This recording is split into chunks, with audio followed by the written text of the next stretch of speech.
আমরা একটু দেখাবো যে কি কি ভাবে ছুটিটা আসছে, ছুটিটা কোথায় কোথায় কিভাবে পাওয়া যাচ্ছে সেটা তারা একটা নোটিশ জারি করেছে এবং সেই নোটিশে যে কথা বলা হচ্ছে যে পুজোর একদিন ছুটি বৃদ্ধি হলো। দুর্গাপুজো উপলক্ষে 10ই অক্টোবর ছুটি, দুর্গাপুজো উপলক্ষে 10ই অক্টোবর ছুটি, পুজোর একদিন ছুটি বৃদ্ধি, দেশব্যাপী সাধারণ ছুটি থাকবে, দেশব্যাপী সাধারণ ছুটি থাকবে 10ই অক্টোবর। সরকারি, আধা সরকারি এবং বেসরকারি সংগঠন বন্ধ থাকবে, কথা বলা হয়েছে। হাসপাতাল এবং জরুরি পরিষেবা ছুটির আওতার বাইরে থাকছে। তো এই যে নোটিশটা জারি করা হয়েছে সেখানে এই কথাগুলো বলা হয়েছে এবং এই জায়গা থেকে যে এই একদিন ছুটি বাড়ানোর কথা বলা হচ্ছে সেই জায়গা থেকে কি বলছেন মোহাম্মদ ইউনূসের প্রধান সহকারী। দুর্গাপূজার এই যে ষষ্ঠী থেকে দশমী পর্যন্ত বিশেষ করে ওনারা এই উদযাপনটা করেন। তো এই আনন্দ উদযাপনের জন্য ওনাদের দাবি ছিল। তো আমাদের এইবার যে অবস্থা হয়েছে যে শুক্র শনিবার পড়ে গেছে এবং রবিবার দশমী, ফলত আমরা চিন্তা করেছি যে একদিন আমরা এবারের জন্য বাড়িয়ে দিব যাতে ওনারা একটা বড় সময় পান পূজা উদযাপনের জন্য। তো এইবার হচ্ছে বৃহস্পতিবারে সরকার আজকের ভেতরেই একটি প্রজ্ঞাপন হয়তো জারি করবেন। এর মধ্য দিয়ে আমরা দেখব যে পূজার ছুটি একদিন বাড়ানো হয়েছে। একটা চ্যালেঞ্জ ছিল হাসিনা সরকারের কাছে যে কিভাবে 2022 থেকে 2023-এ পুজোর সংখ্যা বাড়ানো যায়। সেরকম ভাবে কয়েকশো পুজো বাড়ানো হয়েছিল 2023-এ, 2022-এর থেকে 2023-এ বেড়েছিল। কিন্তু এবারে যেটা হলো, এই অন্তর্বর্তীকালীন সরকার আসার পরে মোহাম্মদ ইউনূস তিনি প্যারিস থেকে আসার পরে যত ধর্মনিরপেক্ষতার বড় বড় কথা বলেছিলেন তার বাস্তবায়নটা কিন্তু আমরা উল্টো দেখতে পাচ্ছি, কমেছে। কিভাবে একটু দেখি কিরকম নাম্বার পাওয়া যাচ্ছে, একটু দেখুন। সংখ্যা বিচারে যদি দেখি, পুজোর সংখ্যা 2023-এ ছিল 32,408 আর সেখানে 2024-এ কমে গেল 31,461, প্রায় 1000 পুজো, বারোয়ারি পুজো ময়ূক কমে গেল এক ধাক্কায়। একটা নতুন সরকার এলো, সঙ্গে কমে গেল দুর্গোৎসবের সংখ্যা।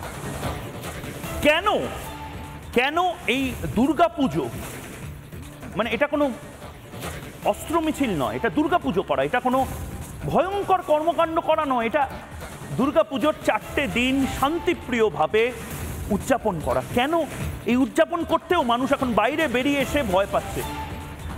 উৎসবের সেই আনন্দটা বিশ্বাস করুন বাংলাদেশে নেই নাকি? আমাকে অনেকে টেলিফোন করে বলছেন মোহাম্মদ ইউনূস সাহেব আপনার চারপাশে যারা রয়েছেন তাদের মধ্যেও অনেকে হয়তো বলছেন মনের কথা শুনুন তাদের। প্রতিমা শিল্পী, এই ছবিগুলো যেগুলো দেখাচ্ছি আমি, মোহাম্মদ ইউনূস সাহেব একবার কান পেতে এদের কথা শুনুন, একবার বোঝার চেষ্টা করুন সংখ্যালঘুরা যে দেশে ভালো নেই সে দেশ উন্নত হতে পারে না। একবার শোনার চেষ্টা করব মৃৎশিল্পী যারা রয়েছেন তাদের প্রতিক্রিয়া, তাদের বক্তব্য, গোটা বিশ্বের বাঙালি শুনুক। অন্যান্য বছর তুলনায় এবছর প্রতিমা একটু কম, আমরা এবছর 3জন প্রতিমা নিয়েছি, রং প্রায় শেষের পথে। আমাদের মজুরি গতবার ছাড়া এবছর একটু কম, যেহেতু প্রতিমার বাজেটও কম, প্রতিমার রেটও কম, রঙের দাম সেই তুলনায় অনেক বেশি। 600-র কাছাকাছি আমাদের প্রতিমা হচ্ছে। প্রতিবারের ন্যায় এবারও দুর্গাপূজা অনুষ্ঠিত হচ্ছে। এবার যদিও ব্যাপক পরিসরে হওয়ার কথা ছিল, কিন্তু দেশকাল পরিস্থিতির কারণে আমাদের কমিটির 120টার মতো প্রতিমা আমরা করতে পেরেছি। মোহাম্মদ ইউনূস, বাংলার মনের কথা শুনুন। মোহাম্মদ ইউনূস, এই দৃষ্টিকটু ছবিটি সরানোর ব্যবস্থা করুন। প্রতিমা নির্মাণ হচ্ছে, প্রতিমা তৈরি হচ্ছে, সেখানে আর্মি, সেখানে পুলিশ পাহারা দিচ্ছে। এরকম একটি দেশ তৈরি করেছেন আপনারা? কই টাইমস স্কোয়ারে তো আমরা দেখতে পাচ্ছি ধুমধাম করে দুর্গাপুজো উদযাপন হচ্ছে, সেখানে তো কোনো আর্মি, ইউএস আর্মি তো পাহারা দিচ্ছে না। এটা কি প্যালেস্টাইন? এটা সিরিয়া? এটা যুদ্ধবিধ্বস্ত কোনো দেশ? এখানে আর্মি দিয়ে দুর্গাপুজো করাতে হবে? এই দুর্গাপুজো বাংলার মানুষ কোনোদিন ভেবেছিল? মোহাম্মদ ইউনূস আপনি কে যে এভাবে আর্মি নামিয়ে দুর্গাপুজো করাচ্ছেন? মানে মাথায় বন্দুক ঠেকিয়ে এবার দুর্গাপুজো করতেই হবে, এই তুমি নাচো, এই তুমি উৎসব করো, কারণ আমাকে তো আমেরিকায় দেখাতে হবে সব ঠিকঠাক চলছে। স্যার, আর্মির, বাংলাদেশ সেনাবাহিনীর প্রতিক্রিয়া শুনুন। এক্ষেত্রে দাঁড়িয়ে নিরাপত্তাজনিত বিষয়ে সেনাবাহিনী কি মনে করছে একবার শুনুন। 16টা অবস্থানে থেকে আমরা এই দায়িত্ব পালন করব এবং আমাদের প্রায় 200-র অধিক বিজিবির বাহিনী এই দায়িত্ব পালন করবে। দিনে ন্যূনতম 4 থেকে 5 বার পূজা মণ্ডপে যাচ্ছে বিজিবি স্ট্রাইকিং ফোর্স।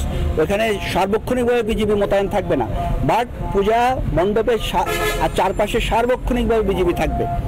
আমাদের হটলাইন সেবা চালু করা আছে। প্রত্যেক মণ্ডপ জানে ওই মণ্ডপে কোনো আইনশৃঙ্খলা বিনষ্টকারী কোনো ঘটনার সম্ভাবনাও যদি জাগে, এটার জন্য কার সাথে যোগাযোগ করতে হবে প্রত্যেক মণ্ডপ জানে।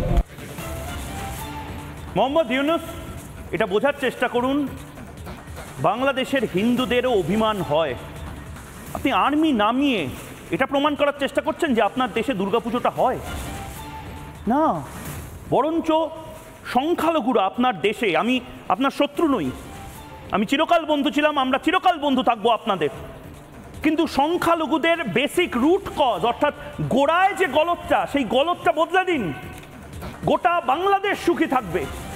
দেখেনি একবার সংখ্যালঘুরা মঙ্গল গ্রহ থেকে সিন্ধু ঘটক আনার কথা, বাংলাদেশের বিভিন্ন বড় বড় জিনিস এই মুহূর্তে নিয়ে আসার কথা বলছেন না, কি কি বলছেন একবার দেখব।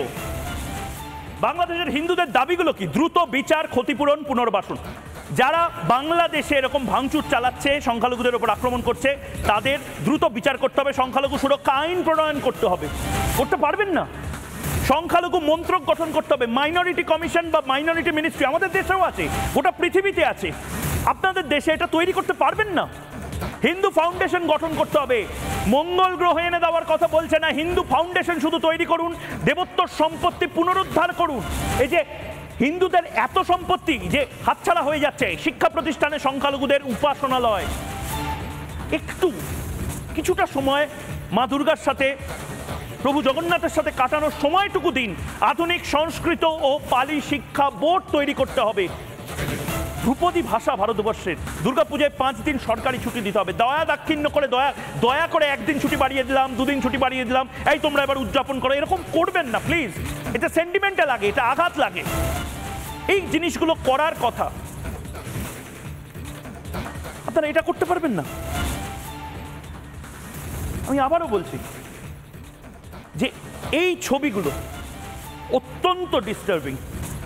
কি লেখা আছে এই ছবিতে? সোশ্যাল মিডিয়ায় ভাইরাল হচ্ছে। একদিকে মোহাম্মদ ইউনুস বন্দুক নিয়ে আর্মিদের বলছেন পাহারা দিতে, আর অন্যদিকে গোড়ায় গলদ। অটোর মধ্যে, এটা অটোর ছবি, অটোর মধ্যে সোশ্যাল মিডিয়ায় ভাইরাল হচ্ছে পুজোর গেটে দেব দেবীর ছবির নিচ দিয়ে যাতায়াত করা শিরকের গুনাহ, অর্থাৎ এটা অপরাধ।